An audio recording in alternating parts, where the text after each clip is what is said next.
જય માતાજી મિત્રો, અમારા બ્લોગમાં તમારું સ્વાગત છે। અમારો આજનો બ્લોગ છે કે અમે જઈ રહ્યા છીએ અમારા ઘરે।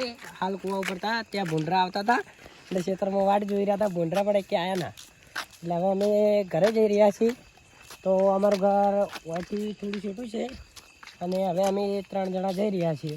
તો અમે અડન દુકાન હે, તો જો પૈસા હવે દેખાણો હશે તમે ખાવા કે જે અડે હવે જો પૈસા હશે તમે આડે ખાઈ લે, અને જો કોઈના જોડે 1 રૂપિયો નહીં તો નહીં ખા। પણ જો તમારે ખાવો હોય મિત્રો તો અમારા ભાઈની છે દુકાન, તો આમ છે નરેશભાઈની દુકાન છે અને આડે ત્યાં બહુ મળે છે। તમારે ખાવો એટલે આવી બાકી નહીં આલી હો। अरे गाइस ये थोड़ा ज़्यादा बोल रहा है इसलिए हंसी आ रही है। उससे आगे डेयरी है और आपको दिख रही होगी सामने से गाड़ी आ रही है। बता दे डेरी। और आप भाई आप कुछ बोलना चाहते हो? ना ना मार कोई अरे कुछ बोल लो, कुछ बोल लो। और ये YouTube चैनल है, उसको लाइक करो, सब्सक्राइब करो, फॉलो करो, शेयर करो और आपके दोस्तों तक पहुंचाओ। और हमारा ब्लॉग में स्वागत फिर से होगा और एक न्यू ब्लॉग बनाएंगे हम, आपको दिखाएंगे। इंडे दिखा दो।